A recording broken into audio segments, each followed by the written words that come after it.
Hello viewers, আমরা ইতিহাস চর্চার উপর যে গুরুত্বপূর্ণ আলোচনা শুরু করেছিলাম সেখানে আজকে আমরা খ্রিস্টান ইতিহাস চর্চা সম্পর্কে দেখার চেষ্টা করব যে কিভাবে এই ইতিহাস চর্চার সূচনা হয়েছে এবং কোন কোন ঐতিহাসিক এই ইতিহাস ঘরানার পৃষ্ঠপোষকতা করেছেন। আর এর আগের ভিডিওগুলো তোমরা যদি দেখে না থাকো তাহলে অবশ্যই তোমরা সেই ভিডিওগুলো আগে দেখো। এই ভিডিওর আই বাটনে তোমরা সেই ভিডিওগুলো পেয়ে যাবে, অর্থাৎ গ্রিক ইতিহাস চর্চা, রোমান ইতিহাস চর্চা, এগুলো নিয়ে আমি অলরেডি ভিডিও করে রেখেছি। চলো তাহলে দেরি না করে আজকের ভিডিও শুরু করা যাক।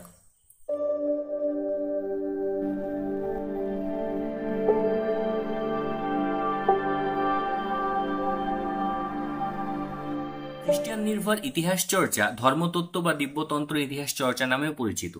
দেখো, এই ইতিহাস চর্চা ইউরোপের চার্চকে কেন্দ্র করে আবর্তিত হয়েছিল এবং এই ইতিহাস চর্চার কেন্দ্রবিন্দুতে ছিল ঈশ্বর, অর্থাৎ যীশুখ্রিস্টকে এই ইতিহাস চর্চার কেন্দ্রবিন্দুতে রাখা হয়েছে। তখন খ্রিস্ট ধর্ম ইউরোপে ছড়িয়ে পড়ে বা যীশুখ্রিস্টের জন্ম হয়, তার পরপরই কিন্তু এই ইতিহাস চর্চার সূচনা হয়নি। ইতিহাস চর্চার সূচনা হতে অনেক সময় লেগেছিল। খ্রিস্টীয় পঞ্চম শতকে ইউরোপে চার্চের যে উচ্চপদস্থ বিশপ, ধর্মযাজক এবং পুরোহিতরা ছিলেন, তারা কি করছেন, খ্রিস্ট ধর্মকে কেন্দ্র করে যে ইতিহাস চর্চার সূচনা করেছিলেন তা ধর্মতাত্ত্বিক বা দিব্যতান্ত্রিক ইতিহাস চর্চা নামে পরিচিত।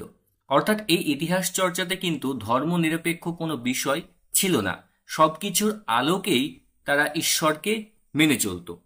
এবং এই ইতিহাস চর্চার মূল বক্তব্যই হচ্ছে মানব জাতির ইতিহাস ঈশ্বরের দ্বারা নিয়ন্ত্রিত এবং পরিচালিত হয়। অর্থাৎ মানুষ যে ঘটনাবলী এতদিন পর্যন্ত ঘটিয়ে চলেছে সমস্ত কিছুর মূলে রয়েছে ঈশ্বর, তার ঈশ্বরই সমস্ত কিছুর নিয়ন্ত্রক।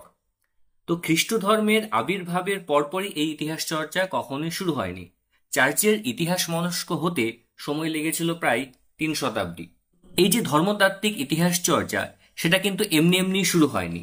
অর্থাৎ যেখানে গ্রিক এবং রোমান ইতিহাস চর্চাতে সেখানে ব্যক্তির পরিবর্তে সার্বভৌম রাষ্ট্রের স্বার্থকে অধিকতর গুরুত্ব প্রদান করা হয়েছিল, সেখানে খ্রিস্ট ধর্ম ব্যক্তির স্বার্থকে অত্যাধিক মূল্য দিতে শুরু করে। তারা আত্মার চিরন্তন মুক্তিকে জীবনের অন্যান্য মুক্তি অপেক্ষা শ্রেষ্ঠ বলে মনে করতে থাকে। ইহলৌকিক জীবনের থেকে পরলৌকিক জীবনের ওপর বেশি গুরুত্ব তারা আরোপ করেছিল। এবং তারা যেটা বলার চেষ্টা করছেন যে খ্রিস্ট ধর্ম নিজেই যে ইতিহাস সৃষ্টি করেছিল তার ঐতিহ্য এবং ইতিহাস লিখে রাখার প্রয়োজন রয়েছে। তো চার্চ ঐতিহাসিকরা কি করছেন, যে ইতিহাসকে চার্চের উদ্দেশ্য পূরণের হাতিয়ার হিসেবে ব্যবহার করতে চেয়েছিলেন এবং তারই সূত্র ধরে এই ইতিহাস চর্চার সূচনা হয়। অর্থাৎ 313 খ্রিস্টাব্দে যখন সম্রাট কনস্ট্যান্টাইন তিনি খ্রিস্ট ধর্মকে স্বীকৃতি দান করেন, তারপর থেকে আমরা দেখতে পাচ্ছি চার্চের ইতিহাস চর্চার সূচনা হচ্ছে। তো প্রথমে আমরা একটু দেখব যে এই খ্রিস্টান ইতিহাস তত্ত্বের বৈশিষ্ট্যগুলি কি ছিল। অর্থাৎ খ্রিস্টানরা বিশ্বজনীন ইতিহাস লেখার উপর বিশেষভাবে গুরুত্ব আরোপ করে। সভ্যতার উদ্ভব এবং বিকাশ, ক্ষমতার উত্থান পতনের বর্ণনাও এখানে আমরা দেখতে পাচ্ছি। দ্বিতীয়ত হচ্ছে, খ্রিস্টান ঐতিহাসিকরা জাগতিক ঘটনাবলী নিয়ন্ত্রণের ভূমিকায় মানুষকে না দেখে তারা ঈশ্বরের ওপর গুরুত্ব আরোপ করার পক্ষপাতী। 3 হচ্ছে, খ্রিস্টানদের মতে ইতিহাসের বিভিন্ন ঘটনা যীশু খ্রিস্টকে কেন্দ্র করে আবর্তিত। এই মতানুসারে খ্রিস্টান ঐতিহাসিকরা যীশু খ্রিস্টকে বা তার জন্মকেই কেন্দ্রবিন্দু হিসেবে ধরে ঐতিহাসিক ঘটনাবলীকে 2 ভাগে ভাগ করেছে। প্রথমটি হচ্ছে অন্ধকার যুগ, যা ছিল রহস্যময় এবং যীশুর জন্মের মাধ্যমে সেই রহস্য উদ্ঘাটিত হয়। আর দ্বিতীয়টি হচ্ছে আলোর যুগ। খ্রিস্টান ধর্মনির্ভর ইতিহাস চর্চাতে ইতিহাসের কাল বিভাজন সম্পর্কিত ধারণাও পাওয়া যায়। এখানে গ্রিক ইতিহাসকে প্রাচীন, রোমান ইতিহাসকে মধ্যযুগীয় এবং চার্চ সংক্রান্ত ইতিহাসকে আধুনিক বলে অভিহিত করেছে। তো চলো একটু দেখা যাক যে কোন কোন ঐতিহাসিক এই খ্রিস্টান নির্ভর ইতিহাস চর্চার পৃষ্ঠপোষকতা করেছেন। প্রথম নাম যার বলবো তিনি হচ্ছেন সেকাস জুলিয়াস আফ্রিকান্স। তিনি ধারাবাহিকভাবে বিবরণী লিখেছেন। তার বিখ্যাত গ্রন্থ হচ্ছে কোনোগ্রাফিয়া, যেখানে ক্লাসিক্যাল ইতিহাস এবং বাইবেলে প্রাপ্ত কালানুক্রমিককে মিলিয়ে তিনি এই গ্রন্থটি লিখেছেন। চার্চ ইতিহাস চর্চার ক্ষেত্রে আরো একজন বিখ্যাত ঐতিহাসিক হলেন ইউসেবিয়াস পাম্পিলাস। তিনি ছিলেন কাসেরিয়ার বিশপ এবং একজন পণ্ডিত এবং পরিশ্রমী লেখক। তাকে খ্রিস্টান হেরোডোটাস এবং চার্চ ইতিহাসের জনক বলা হয়। তিনি 2টি বিখ্যাত গ্রন্থ লিখেছেন, তার সবচেয়ে বিখ্যাত গ্রন্থ হলো দ্য চার্চ হিস্ট্রি এবং দ্য ক্রনিকেল। দ্য চার্চ হিস্ট্রিতে তিনি খ্রিস্টান ধর্মের উৎপত্তি, বিকাশ এবং বিজয়ের কাহিনী বর্ণনা করেছেন এবং প্রত্যেক ক্ষেত্রেই কিন্তু তার গ্রন্থে যীশু খ্রিস্টের মাহাত্ম্যের বিষয়টি প্রচারিত হয়েছে। তো চার্চ ইতিহাস চর্চার ক্ষেত্রে অন্যতম আরেকজন সর্বশ্রেষ্ঠ ঐতিহাসিক হলেন সেন্ট অরেনিয়াস অগাস্টাইন, 354 থেকে 430 খ্রিস্টাব্দ। তো তিনি একজন বড় মাপের লেখক ছিলেন চার্চ ইতিহাস চর্চার ক্ষেত্রে। তার একটি বিখ্যাত বই হল দ্য সিটি অফ গড। এই বইটি ল্যাটিন ভাষাতে তিনি লিখেছিলেন এবং সম্পূর্ণ হতে লেগেছিল 12 বছর সময়। এই গ্রন্থে তিনি বলেছেন যে ঈশ্বর চার্চের সৃষ্টি করেছেন এবং ঈশ্বর সৃষ্ট নগরী, ঈশ্বরের স্বর্গরাজ্য চার্চের মাধ্যমেই গড়ে উঠবে। অর্থাৎ এই গ্রন্থে আমরা চার্চ তার সৃষ্টি উদ্ভব সম্পর্কে জানতে পারি।